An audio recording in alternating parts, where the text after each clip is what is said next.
Hey there, friends. Welcome back to another episode of the Bible in Life podcast. My name is John Whitaker. I am the host and creator of the Bible in Life. And as I say most weeks, my heart, my goal is to provide what I like to call as blue jeans theology.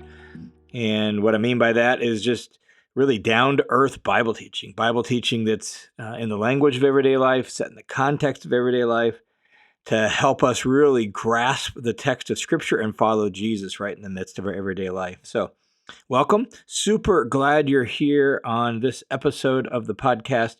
Before we jump into the material for today, just a couple things that I wanted to make you aware of. There are some people who listen only to the Bible in Life podcast. There are some people who listen only to my listener's commentary, and then there are a handful of people who overlap and do both. So it seemed appropriate to let you know that if you've never listened to the listener's commentary, one of the things I'm working on right now is I'm going through the first 5 books of the Bible: Genesis, Exodus, Leviticus, Numbers, and Deuteronomy. And many people find those books a bit mysterious and strange and confusing and weird and hard to understand. And so I've just wrapped up Exodus on the listener's commentary. And beginning next week, I will begin Leviticus. And again, that's one of those books that a lot of people just find it odd and weird and hard to understand. And so I'm going to try to demystify it a bit, clarify some things about ritual purity and impurity, clean and unclean foods, and all that sort of stuff, just to help us read that book well, understand what it's actually saying. And then also, that book is such a foundational book, not only for the whole Old Testament story, but for much of the New Testament and Jesus as well. So if you want to dig into some of those less familiar Old Testament books, I invite you to join me on the listener's commentary. You can find it on your podcast feed. You can go to listenerscommentary.com. Actually, the easiest way to use the listener's commentary is to download the app. There's just an app for it in your App Store or Google Play. Just search for the listener's commentary. You'll find it. Download that app, and it allows you to choose Old Testament, New Testament, and choose which book you want to study. And then we can just study along through that book together. So invite you to check that out as well. Now, one other thing that is more pertinent to those who live locally to where I do, but if you live locally here in the Boise, Idaho area, a local church, Stonehill Church, has asked me in the month of July to teach a class on how to read, study, and apply the Bible to your life. Basically, how to learn and live the Bible. And so we're going to talk about some practices for reading the Bible well and some practices for putting the Bible into practice in your life well. So that's for those of you who live in the Boise, Idaho area. If you feel like, man, the Bible has always been a bit of a mystery, I want some guidance for how to read it well and understand it well, I will be teaching every Tuesday evening in July at Stonehill Church. I believe they have a sign-up form for that on their website, so they know how many people to prepare for. So I will try to hunt down the link to the sign-up form, put it in the notes here. But if you're interested in that and you live locally, there's that as well.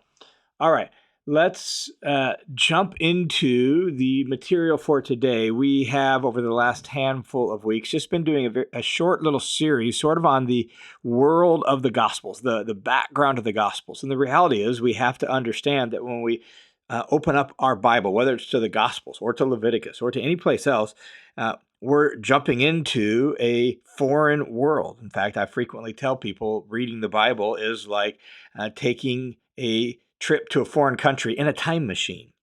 It's not only a foreign country, it's a foreign country in the past, in history. And so there's just lots of unfamiliarity about that, things that we don't understand. And so we've been doing this series exploring that. And today we want to look at a particular aspect of that I think is important, but is not always the most exciting. How many of you liked geography when you were in elementary school, right? You had to learn all those maps.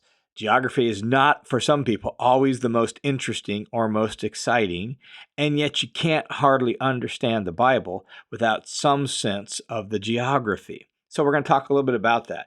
And if you think about the idea of traveling to an unfamiliar city, or even more, traveling to a foreign country, there is a need before you go to have some grasp of the lay of the land. If you're going to a foreign country, you want to know where you're going and what the region is like and where places are and how far apart things are. If you want to visit, 2 or 3 different little locales, well, how long does it take to get to each of those places and what's the best way to travel there? There's all sorts of geographical factors that are going to affect your visit to this unfamiliar city or this foreign country, right?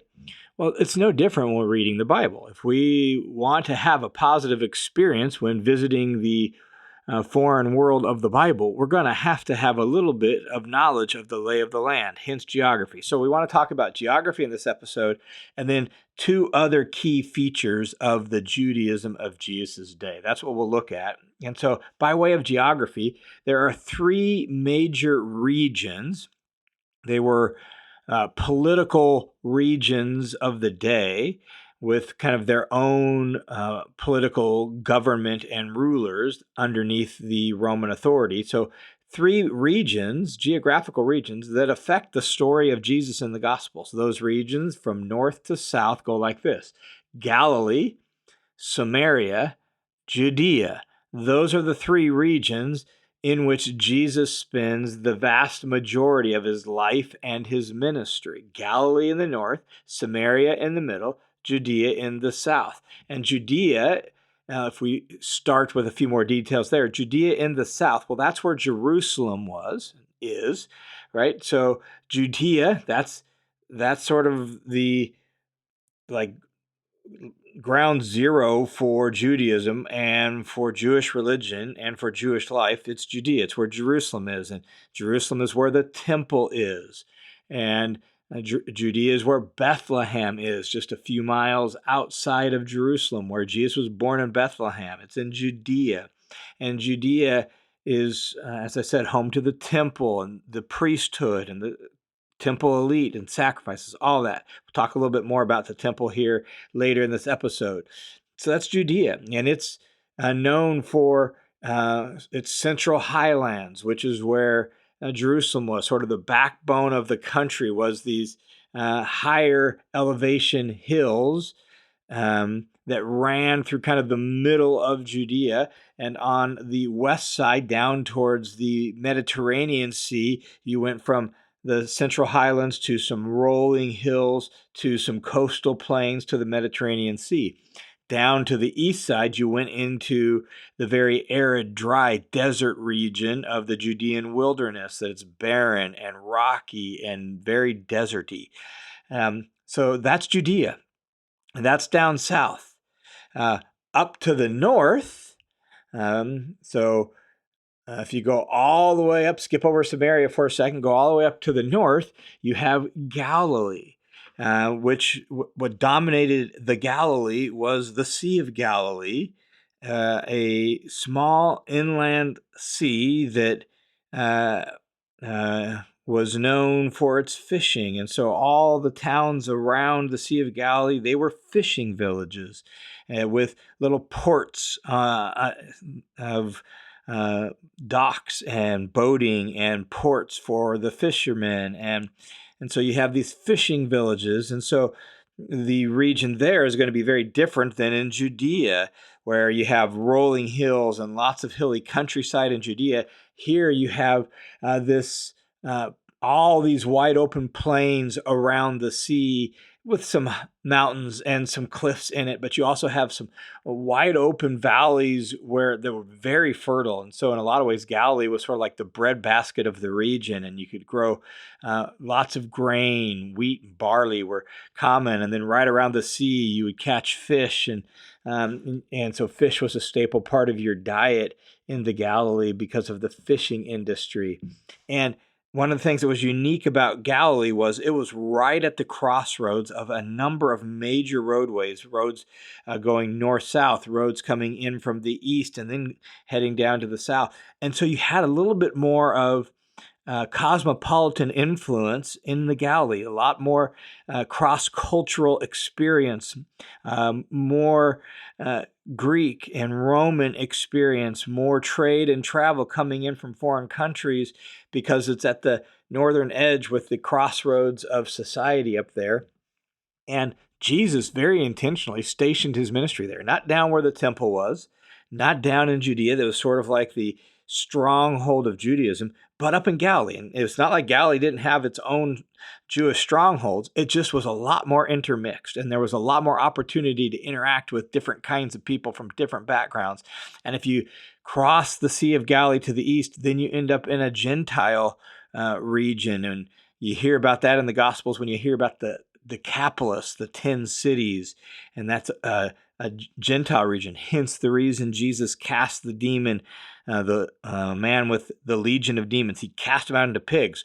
We're not in Jewish territory anymore. We're in Gentile territory, and they're raising pigs. And so, in fact, Capernaum was a sort of a crossroads city with where a lot of those roads intersected. And so there's more different kinds of influences there. And Jesus stationed his ministry there as a place to train the 12. It was a perfect place where they weren't holed away in what was common and familiar, but you could see he's interacting with all different kinds of people. He's helping them learn how to interact with different kinds of people and preparing them for the ministry that's going to be entrusted to them after he's gone. So that's Galilee, and that's in the north. So way in the north is Galilee. Down in the south, you have Judea. In between, you have Samaria. And Samaria is the home to these kind of, the best way to describe them are sort of like almost like half-breeds. They're the remnants of the Assyrian captivity that happened in the Old Testament when the empire of Assyria conquered the northern kingdom of Israel, and their foreign policy was to try to obliterate the cultures they conquered by taking a lot of the people out of the land, bringing new people into the land so that they would intermarry, and it would kind of just sort of neutralize their culture. Well, the Samaritans are the remnants of that, the leftovers of that, and so they have some DNA of Abraham, some Jewish blood in their veins, but they've been intermixed and intermarried with people in the past, and so they're not pure blood Jews, and they had their own distinctive version of the Torah, and they had their own temple on Mount Gerizim. So they weren't like your long-lost relatives that you were super excited to see for the Jews. There was massive amounts of hostility and tension between the Jews and the Samaritans. And Samaria is right in between these two other regions that are predominantly Jewish. And so you have Galilee with strongholds of Judaism, as well as the intermixing of Romans and Greek culture. You have Judea, that's a bastion of Judaism, and in between you have Samaria that has things like Judaism, their own version of the Torah, the Samaritan Pentateuch, their own temple, and yet they're not pure blood Jews, and the Jews don't like them, and they don't like the Jews, and there's been bad blood for a long time. And you see again that showing up in John chapter 4 when Jesus strategically doesn't go around Samaria, as was very common in the day, to travel by roads outside of Samaria. So he didn't have to go through that filthy, dirty Samaritan territory. Jesus very intentionally in John chapter 4 goes right through Samaria, stops at a well, and meets a Samaritan woman and has an important and powerful interaction with her that leads to a lot of people taking a genuine interest in Jesus as the Messiah. And it probably was the seedbed for later ministry to the Samaritans that we see in Acts chapter 8. So that's the basic regions that affect Jesus' life, ministry, and the Gospels. In the synoptic Gospels, that is Matthew, Mark, and Luke, those three Gospels, though Jesus' ministry is almost exclusively pictured as taking place in Galilee with occasional forays down into Jerusalem and Judea. But most of it is in Galilee, and most of it is actually in the northwest corner of the Sea of Galilee in the towns and villages around there. That's where much of Jesus' ministry in Matthew, Mark, and Luke takes place, up in that region with occasional visits to Jerusalem and Judea.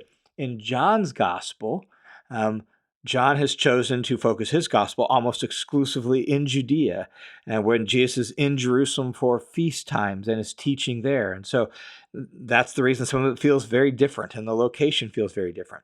We're in two different regions with two different feels. And so you just have to be familiar with that in order to understand the Gospels. Not only that, when you hear some of what Jesus does and says in the Gospels, knowing a little bit about this basic geography, just helps you visualize the scene. For example, in Luke chapter 5, it says this: while he was in one of those cities. Well, when you look back up above that in the context, you realize one of the cities he's talking about is the cities of Galilee. He's in one of the villages or the cities of Galilee up in the north.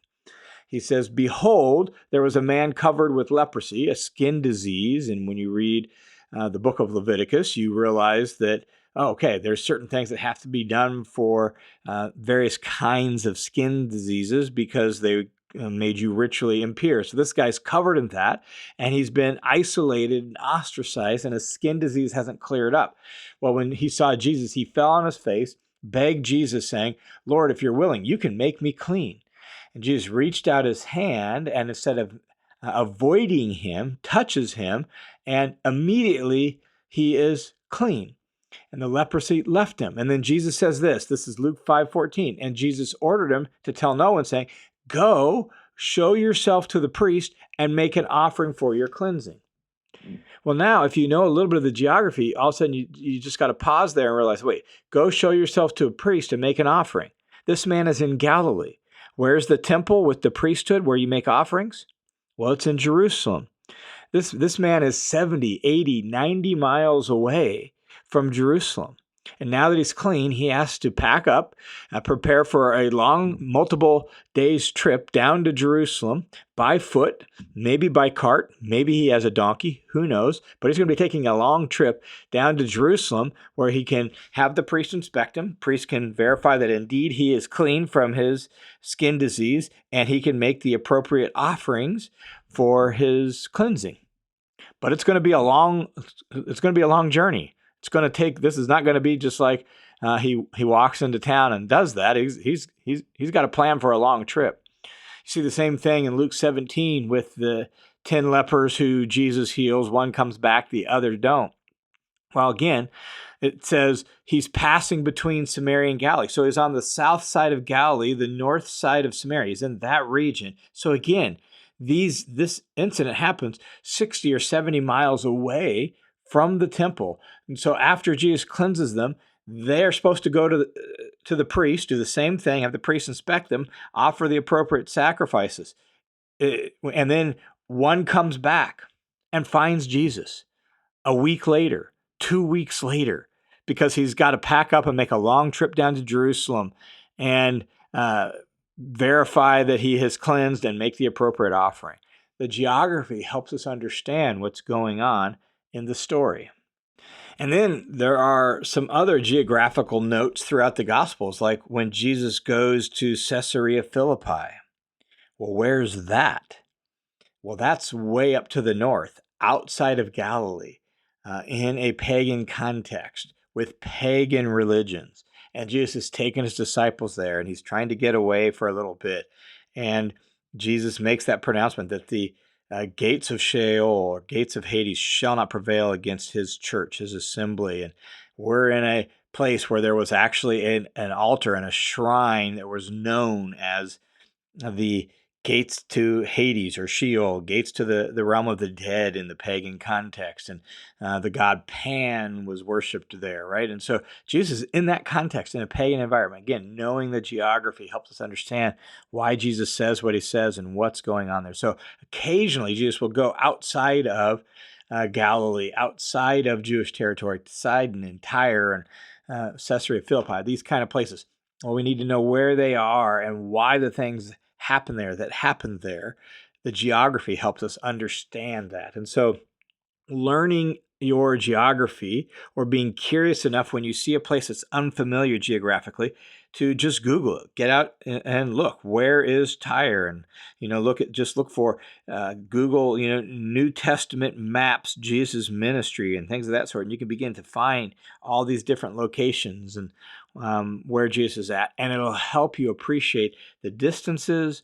And then knowing a little bit about that region will help you understand what's going on there and why certain things are happening there. So being willing to dive in, just as if you were visiting a foreign city, and learn the geography, man, that's going to be super helpful to understanding the Gospels. All right. I thought I would have time on this episode to jump in and talk a little bit about the synagogue and the temple, but I see it's already been 20 minutes and we're out of time.